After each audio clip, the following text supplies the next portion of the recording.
is, running it down on these niggas. Sex, drugs, money, and murder, my nigga. You know how we get it, my nigga. Still be painting them bitches, my nigga. Ripping that roll, fucking your bitches. Sex, drugs, money, and murder. Sex, drugs, money, and murder. Sex, drugs, money, and murder. Sex, drugs, money, and murder. Niggas, they never go hurt you. Niggas, they never will hurt you. Sex, drugs, money, and murder. Sex, drugs, money, and murder. Got the traps right, understand how to get that. Ran down on them niggas with a flip back, new and I wanted to do this video, and I wanted to speak about, I was watching the show, Hip Hop Undercover, or Hip Hop, what is it? Yeah, Undercover, yeah, Hip Hop Undercover, some shit like that. And, it's the joint with the nigga Haitian Jack, and shout out to Bimmy, you know, Dab Anthony, you know, Dab, Big Dab, you know, Dab on the joint, Trick, you know, and Dr. Dre, you know, and a list of other people, Kevin Childs, a lot of these other people on the joint. But it's basically, it's around Big U, Dab, and Jack, and Bimmy. So when I watch the joint, I'm saying to myself, I'm like, yo, wait a minute. This platform, this joint,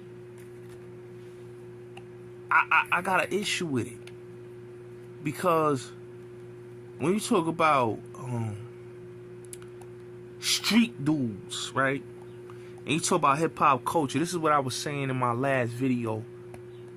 You can't talk about the culture without talking about Mary and Suge Knight. Okay? You can't talk about the culture and not have Mary and Suge Knight and not have another legend, another statesman. Louis Eric Berra in there. AKA Eric B. If Eric B and Suge Knight is not in Hip Hop Undercover, that documentary should have never happened. And I was going to do a video about this when it first dropped, but I never did. And I watched it again, and I still, you know, I had to watch it again because I was looking at it because somebody told me to look at a scene in there. And I still, each time I watch it, I'm saying to myself, FX just grabbed up dudes, and there's nothing wrong with Big U in there. There's nothing wrong with Trick in there. There's nothing wrong with Bimmy in there. There's nothing wrong with Dab in there. But you gotta have Suge Knight. Let me explain something, right? In New York City and LA, people talk about an East and West beef. But a lot of people don't understand that Eric B and Suge Knight was like this. You know? Eric B and Suge Knight was like this.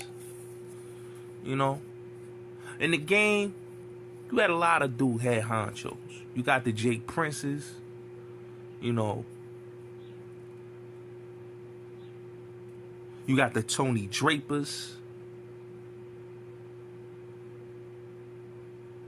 You got the S-classes. You know, the Master P's, the David Hyatts, the Bill Underwoods, the Lou Burrells, the Al Haymans of the world, the Gene Griffins of the world. But there'll never be two dudes that I say in the music industry that had the game under pressure like Eric B and Suge. Suge and Eric B was the dynamic duo when it came to this rap shit. Especially in the 90s. Let's just keep it real. When Suge went and got married and Jodeci contracts, and he did what he did to Andre Harrell at Uptown Records, who was with him? Riding shotgun. Who was with him going up there to Uptown Records? Eric B. Eric B. When they wanted to step to the big man, you know, homie at Def Jam, and you know Chris Lighty, he jumped in. Eric B was with him in the club. Eric B was with him in Vegas before Pac passed. Eric B was with him when they came to VMAs. Eric B is that dude. I always say Eric B, in my opinion, was the East Coast Suge, and Suge was the West Coast Suge. Like they both, I would like to say Eric B and Suge Knight was like twins, man. They was the dynamic duo, and a lot of dudes don't give these brothers they credit because they ran the city. They ran the rap game. They ran the rap game. You know what I'm saying? Suge and Eric B was helping out the artists. A lot of dudes like to make Eric B seem like he was an extortionist. I heard a little corny dude, you know, Lil Sean talking crazy about Eric B. But, you know, nigga, Eric B's a legend. Lil Sean is the nigga that went to that Pop went to do a record, the Hickeys on the Neck nigga, that nobody cared about as a rapper. Eric B, let's keep it real. Eric B started a whole lane, you know what I'm saying? And a whole lane of niggas getting money, whipping Rolls Royces and different type of foreign cars and living in mansions, rocking certain type of jewelry. Eric B was the tastemaker of the culture. Still is. Dude's still trying to keep up what Eric B was doing in 87. But he was a street dude. And he was a hustler. You know what I'm saying? And he had goons on deck. And he was respected by all the gangsters in New York City. All the gangsters respected Eric B. Suge Knight and Eric B, a lot of people don't understand. Suge Knight and Eric B, when they was doing Death Row East, you know, a lot of people don't understand. Eric B was with Suge.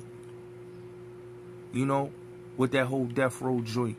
Eric B was going to be the head of Death Row East, and that was going to be a big thing because look who Eric B brought to the table for Death Row East. They brought Chaz, they brought Preem, Big D, Peter Shoe, you know. These was dudes that was on the table, that was in the table to be a part of this Death Row East movement.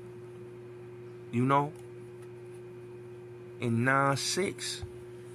And when dudes said East and West beef, what East and West beef? When you got a dude like Suge Knight, you know, and Eric B. You know, before there was a Puff, man, there was an Eric B. Eric B was doing it the way Puff was doing it.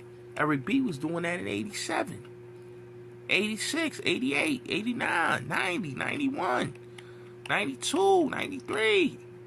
Eric B was doing it. He was doing it big, and he was respected.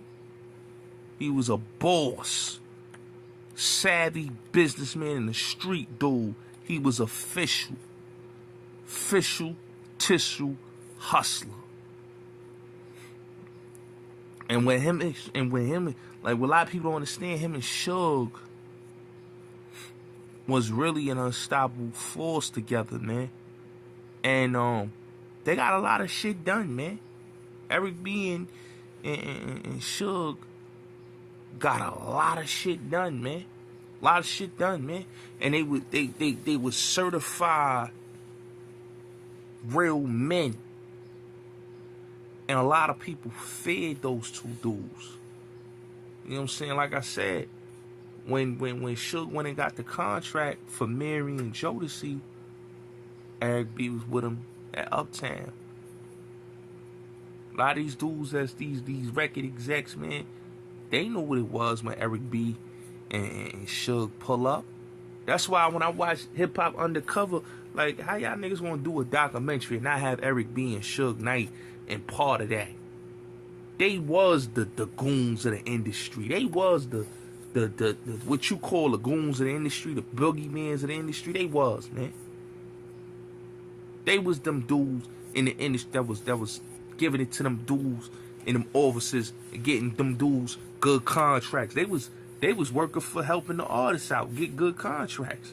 Suge Knight was doing that. Eric B was doing that. You know what I'm saying? He got Big Daddy Kane, LL Cool J, Rakim, who else? He got mad dudes like I'll Be Sure. Like Eric B was responsible for dudes getting their contracts right. You know, and this is what comes with like the dudes that was they predecessors that you would say was before Eric B and Suge Knight, like the Al Haymans, you know, the Gene Griffins, you know, the Bill Underwoods, you know what I'm saying? These were before, and now when you got the Suge Knights coming in the game, the Eric B's coming in the game, now these is them niggas. These niggas.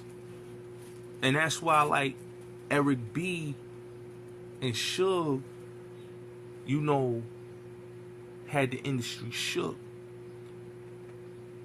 And Eric B and Suge Knight, I think they deserve their flowers for what they did for both coasts, for the East Coast and the West Coast. Without a Suge Knight and an Eric B, man, a lot of these entrepreneurs, you wouldn't have none of these entrepreneurs, dudes doing it what it did. You know, Suge and Eric B opened the doors for the Puffs, for the Jermaine Dupri's, for the Dame Dashes and all that.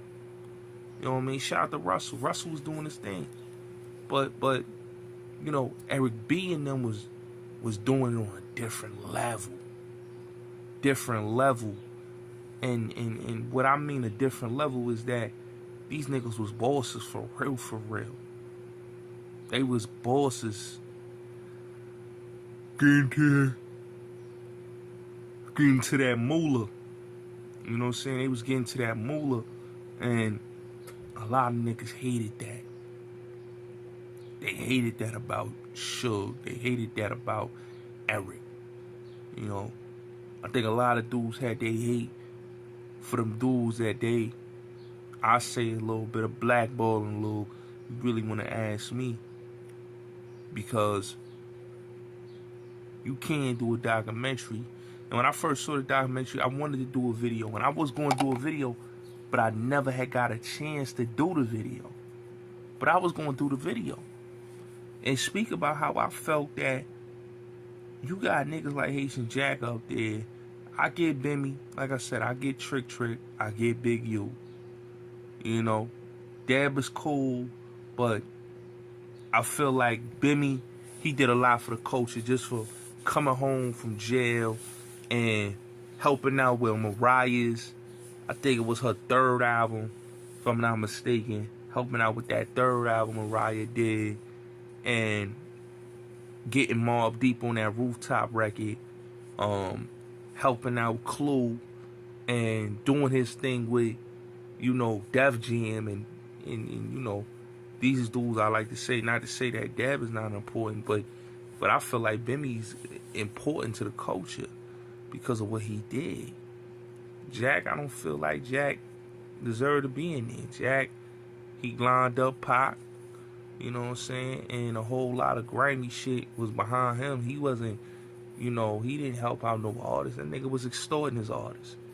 He was extorting rappers and making them get on certain songs with certain people that he was affiliated with. Let's just keep it real. You know, he was the nigga that niggas paid for protection. Like, when Stout got bust up in the head, who Stout went to run to? He went to Jack for protection. You know what I'm saying? So, it's shit like that that make you say, you know what I'm saying? We putting these niggas up here, or this one or that one, and we ain't putting the right niggas. We ain't trying to get Suge. Like, that Death Row Chronicles thing, like, that was a good documentary, but I felt like, yo, if FX gonna do something, my nigga, you gotta have a big homie in there. You gotta have Suge. You gotta have Eric B. That's a must, nigga. Those is the streets. Those niggas ran the streets of hip-hop in the 90s.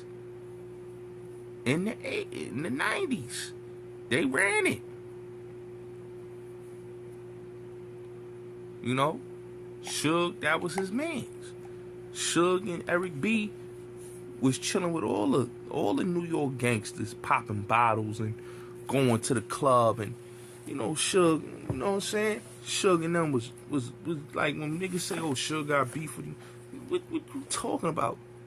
Suge was coming to New York, riding around, going through Brooklyn, Harlem, Queens, New Jersey. He was going out there chilling with the livest gangsters, boss type of niggas. And this nigga wasn't under pressure. He was doing what the fuck he wanted to do. Like when people talk about that Source Awards incident, he was with Eric B. Eric B had a whole lot of real certified gangsters rolling with Suge in Death Row after that 95 fucking Source Awards. So wise dudes make up these stories about, oh, nigga, Suge was this, Suge was scared. Like, I saw one nigga went on Instagram trying to make it seem like Suge some type of pussy, and he was capping and he was scared of Jimmy Henchman or Haitian Jack. Let's get this cleared, man. Jimmy Henchman and Jack intimidated the niggas that they felt in the industry was bitches. Bitch-made niggas. They didn't intimidate everybody. You know what I'm saying? Suge wasn't intimidated. You know, niggas started pulling them stunts with Suge, you know, after they knew that Suge team, a lot of niggas that was a part of that Mob Piru, that MOB movement, was dead or incarcerated. So now niggas is you know, they feel like, oh, it's the green light. But niggas wasn't playing with Suge in 92.